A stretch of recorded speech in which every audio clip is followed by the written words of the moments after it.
बिस्मिल्लाहिर्रहमानिर्रहीम।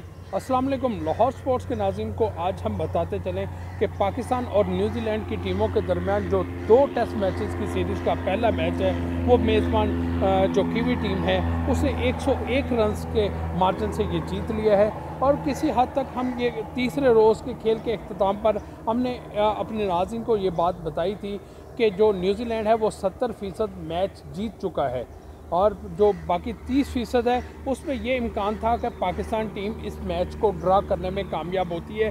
तो उसका तमाम किरदार जो है वो बल्लेबाज़ों को किरदार अदा करना होगा। तो पाकिस्तानी बल्लेबाज़ों ने काफ़ी हद तक हम बात करें फ़वाद आलम की, फ़वाद आलम ने आज 11 साल बाद अपनी टेस्ट सेंचुरी की है, दूसरी इनकी ये टेस्ट सेंचुरी है। इससे पहले उन्होंने जो 2009 में सेंचुरी स्कोर की थी अपने डेब्यू पे। आज वो ऐसा इम्कान है कि शायद ये दौरा न्यूजीलैंड उनकी सीरीज़ का आखिरी इम्तहान हो, या इसके बाद जो जनूबी अफ्रीका की टीम पाकिस्तान आ रही है तो वहाँ पर भी इनको मौका दिया जाए। लेकिन जो फ़वाद आलम की सेंचुरी है वो किसी हद तक पाकिस्तान को फेस सेविंग दे गई है। अगर ये सेंचुरी ना होती तो पाकिस्तान को एक बुरी शिकस्त का सामना करना पड़ना था। ताहम 101 रन्स की शिकस्त होती है। अगर दूसरी जानब बात की जाए तो जो कीवी कप्तान हैं केन विलियमसन, और उनका जो फैसला था 372 रन्स पर पाकिस्तान को बैटिंग देने का और हदफ टारगेट देने का, वो भी एक बहुत बड़ा दिलेराना फ़ैसला था। आज हमारे साथ गुफ्तगू के लिए मौजूद हैं साबिक chief selector Mohammad Ilyas. Pakistan cricket में इनका बड़ा नाम है और अगर सिलेक्शन कमेटी की बात की जाए तो उनमें उनके एक गहरी निगाह है प्लेयर्स को सिलेक्ट करने के। उनके साथ साथ आज मेरे साथ मौजूद हैं सीनियर स्पोर्ट्स जर्नलिस्ट हैं डॉन से इनका तल्लुक़ है, मोहम्मद याकूब साहब। आज हम बात करेंगे आखिर ये पाकिस्तान टीम क्या हुआ, बल्लेबाजों ने किरदार अदा नहीं किया या बॉलिंग नहीं चली। सबसे पहले मैं बात करूंगा मोहम्मद इलियास साहब से। मोहम्मद इलियास साहब, क्या हुआ? पाकिस्तान टीम 101 रन्स के मार्जिन से हार गई। क्या कप्तान नया था या टीम में इतना ही दम था? नहीं, देखें, बात सर ये है, everybody like to criticise Pakistan team. ये देखें, इम्पोर्टेंट चीज़ जो मेरी नज़रों में एज ए क्रिकेटर ये होता है कि आप कैसे मैच आ रहे हैं, आपने कैसे क्रिकेट खेली है। देखिए, इतना बड़ा टारगेट था, ये मैच ड्रा होते होते unfortunately we lost in the last hour. तो ये बात तो ठीक है, हार गए हैं, लेकिन ये देखना पड़ेगा हमें कि हमारी टीम ने कैसे फाइट किया है। मैं जहाँ तक मेरा ज़ाती तल्लुक़ है, आई थॉट न्यूजीलैंड बड़े कूल थे फील्डिंग में, उन्होंने कोई फ़िक्र नहीं की कि क्या होगा। लेकिन वो इंतज़ार कर रहे थे कि हमारे जो दोनों सेट बैट्समैन हैं इनमें से कोई एक आउट हो जाए तो हो सकता है हम मैच जीत जाएँ। तो वो उन्होंने यही किया है। लेकिन आप क्रेडिट देना चाहिए न्यूजीलैंड को कि दे बॉल वेरी अग्रेसिवली, उनकी फील्डिंग भी बहुत अच्छी थी। लेकिन बात यह है कि जहाँ तक मेरा ज़ाती व्यू है एज ए क्रिकेटर, मैं ये कहूँगा हार गया कोई बात नहीं, 102 रन बहुत बड़ी रन लगते हैं। लेकिन मुझे बताएं कि टेस्ट क्रिकेट में कितनी टीमें ऐसी हैं जिन्होंने 250-300 करके मैच जीता है। ये नहीं होता, 5th डे बड़ा मुश्किल हो जाता है क्रिकेट बैट्समैनों के लिए। तो मैं तो कहूँगा well done Pakistan. Sir Mohammad Yakub sahab, आप बताएं, जो पाकिस्तान किसी भी टीम की जो कामयाबी का किरदार होता है, माजी में जो हमने देखा पाकिस्तानी टीम जब भी कोई मैच जीती रही तो वो बॉलिंग के सर पर जीती रही, मगर उसके पीछे भी अगर बल्लेबाज बोर्ड पर रन्स नहीं करेंगे तो किस तरह मुमकिन है कि पाकिस्तान टीम उस तरह की कामयाबियां हासिल कर सकेगी?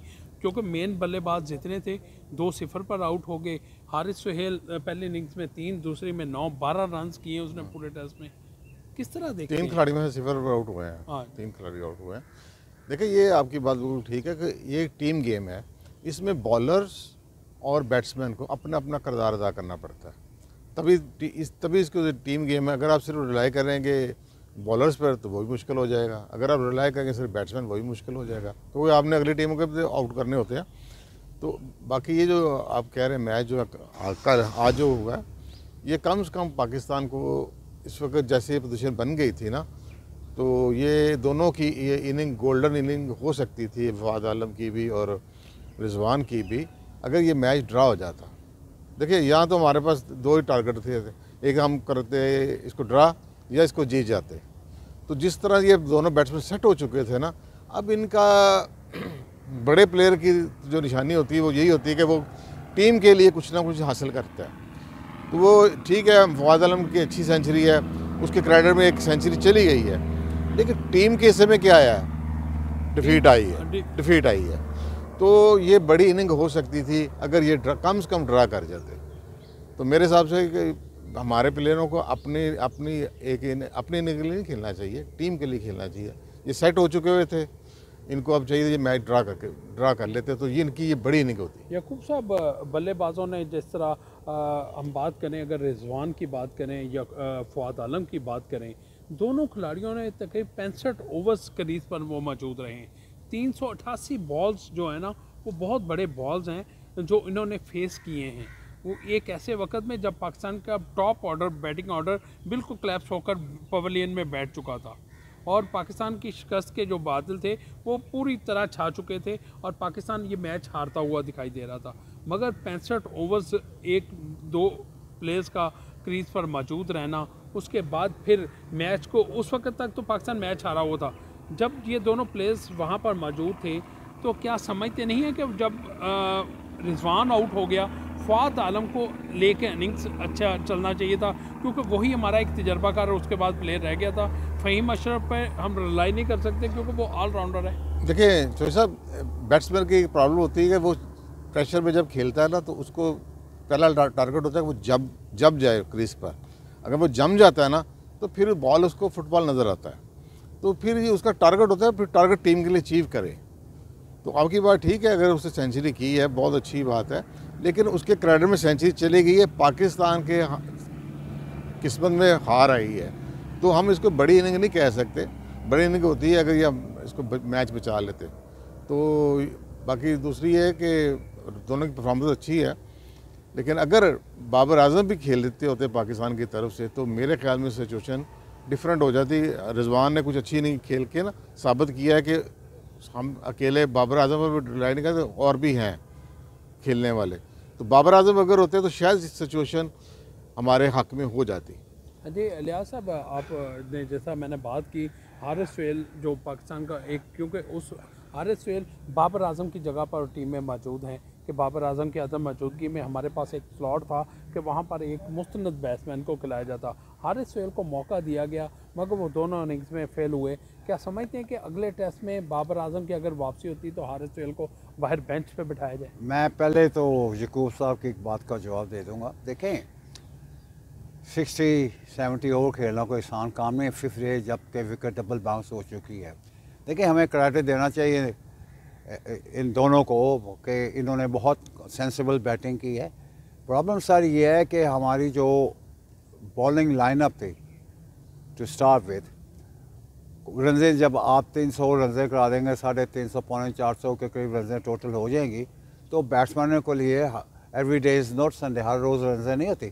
दूसरी बात ये बात हुई है कि जी फुटबॉल नजर गेंद जब आप सेट हो जाए ना फुटबॉल की तरह, ये फुटबॉल और चीज़ है, क्रिकेट एक और चीज़ है। क्रिकेट का बॉल बड़ा नहीं होता, वो इसी साइज में रहता है। सर वो तो एक मुहावरे के तौर है, लेकिन मैं मुझे ठीक है बैट्समैन को या भाई मैं भी क्रिकेट खेल रहा हूँ, मैं भी क्रिकेट खेल रहा हूँ, मुझे तो कभी फुटबॉल नज़र नहीं आया, रनजें भी की हैं अल्हम्दुलिल्लाह। मैं बात ये कहना चाह रहा हूँ, इम्पोर्टेंट चीज़ ये है कि हमें, ठीक है हम हार गए हैं, मैं आपको पता है कि मैं परवाह नहीं करता, मैं सीधी बात कर देता हूँ। बात सही है कि हमें कुछ क्रेडिट देना चाहिए। हमने कैच, हमें मैच जो ये असल मैच जो हरवाया उसकी तरफ कोई नहीं आ रहा, हमने कैच ही ड्रॉप किए हैं, इसकी तरफ कोई बात नहीं करता कि जी अगर हमारी फील्डिंग सही होती, हम क्या विल्सन का हमने 4 पे कैच छोड़ दिया, 2-3 प्लेयरों और का कैच छोड़ दिया, हम उस पर भी बात करनी चाहिए। उस पर देखिए, आप जब टेस्ट क्रिकेट खेलते हैं ना, कि आपके पास वो बॉलर होने चाहिए, ख़ास तौर पे स्पिनर, जो कि मेंटेन करें बैट्समैन को टेस्ट मैचेस में। आप ये नहीं है कि मैं 20 ओवर करूं, 100 रन दे दूं और 4 आउट कर लूं, ये टेस्ट क्रिकेट में नहीं चलता। We need to look in reality wise कि हमें वो स्पिनर चाहिए कि जो टेस्ट मैचों में जो मेंटेन करें, आउट करें ना करें वो एक दूसरी चीज़ है, स्कोर को भी रोके, स्कोर को रोके। ये हमारी जो मुझे इस वक्त नज़र आ रही है वीकनेस, एक तो फील्डिंग नज़र आ रही है वीकनेस हमारी, और दूसरा हमारे पास कोई होंगे डोमेस्टिक क्रिकेट में बड़े स्पिनर है, हमें 1-2 डिसेंट स्पिनर चाहिए जो टेस्ट मैचों के लिए जो बैट्समैन को मेंटेन करें, रोकें, सिंगल रनजें तो होती हैं लेकिन बॉल वेल। तो ये मैं वीकनेस पाकिस्तान की टीम में देख रहा हूँ, वो सबसे बड़ी वीकनेस ये है इस वक्त। लिहाज साहब, अब क्राइस्टचर्च में दोनों टीमों के दरमियान जो दूसरा टेस्ट मैच होने जा रहा है, तो उसके आप समझते हैं कि इसमें स्क्वाड में कुछ एक दो तब्दीलियों की ज़रूरत है या इसी स्क्वाड के साथ मैदान में उतरना होगा? देखिए मुझे तो क्या नाम, आर हेल है ना उसका नाम, हाँ जी, मुझे फॉर्म में नज़र नहीं आया, ना ही मुझे अजहर अली इतनी फॉर्म में नज़र आ, बी वेरी ऑनेस्ट। देखें प्रॉब्लम सारी ये है कि आपका ये जो अगला टेस्ट मैच है वो ये है कि अगर बाबर आजम फिट हो जाते हैं तो फिर नेचुरली आपको हारसेल को ही ड्रॉप करना पड़ेगा।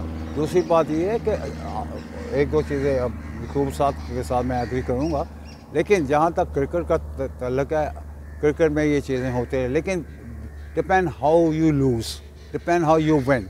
आई थॉट पाकिस्तान हार गया, फाइन, नहीं हारना चाहिए था, ये टेस्ट मैच ड्रॉ होना चाहिए था। लेकिन आप न्यूजीलैंड को क्रेडिट भी दें कि जिस तरह उन्होंने अग्रेसिव बॉलिंग की है इन द लास्ट आफ्टर टी, आपने देखा, मैंने तो पूरा मैच देखा है, बहुत अग्रेसिव बॉलिंग की है। तो जहाँ तक वो क्या नाम है उसका, उसे 100 किया है, क्या नाम है, फवाद आलम, वो आउट हुआ है, हुक करते हो छोड़ सकता था, लेकिन अगर आपने नोट किया हो कि सारी फील्डिंग उसके ऊपर थी और गेंद भी थोड़ा सा रुक के भी आता था, तेज़ भी आता था, तो उसने एक चांस लिया है क्योंकि फाइन लेग पे कोई आदमी नहीं है, थर्ड में वो तो वो ताकि वो सीधा ना खेले, छोड़ सकता था उसे। जब क्रिकेट में ये तो टीम होती है, अगर बैट्समैन मिस्टेक नहीं करेगा तो वो आउट कभी नहीं होगा।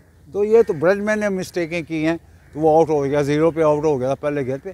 तो ये क्रिकेट में होता था, लेकिन हमें एक चीज़ का ख्याल रखना चाहिए, we must give a credit कि Pakistan fought back well and that's specially when आपके ऊपर से 3-4 बैट्समैन फेल हो गए थे।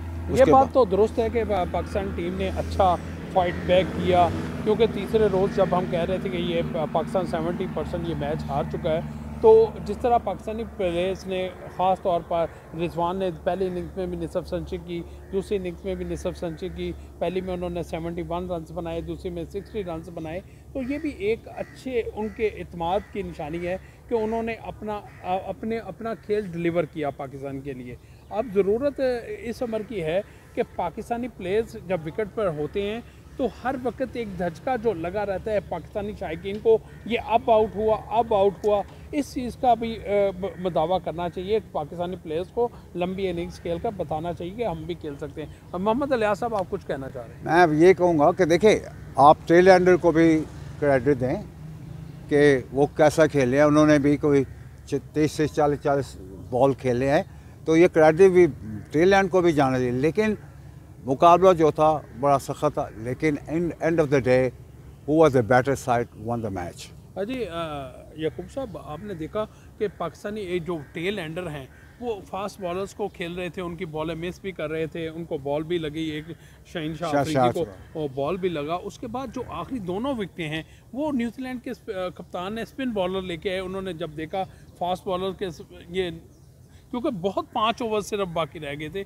27 बॉल अगर पाकिस्तान और खेल जाता तो ये पाकिस्तान टेस्ट ड्रा कर जाता, ये एक नया अच्छा भी होता। आप क्या कहते हैं कि जो कीवी केन विलियमसन की देखिए ये तो वो डिफरेंस था? नहीं, देखें ये तो डिसीजन लिए जाते हैं, किसी वक्त डिसीजन बैकफायर कर जाते हैं, किसी वक्त क्लिक कर जाते हैं, तो ये पार्ट ऑफ द होता है। कप्तान जब देख रहा था गेम में क्या पिच का रवैया क्या है, उसको क्या करना, किसी वक्त कप्तान ये ऐसी डिसीजन बैकफायर भी कर जाते हैं।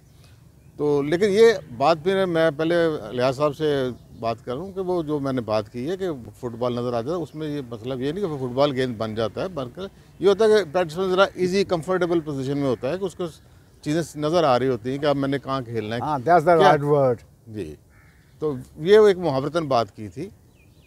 तो बाकी ये अगर आप ये कहें कि मैंने पहले भी कहा फवाद आलम की जो बात मैंने की है कि फवाद आलम की इनिंग अच्छी थी, इंडिविजुअली ठीक है, उसके क्रेडिट में चली गई है, लेकिन हमें प्लेयर वो चाहिए जो टीम के लिए कुछ कर जाए, टीम के साथ।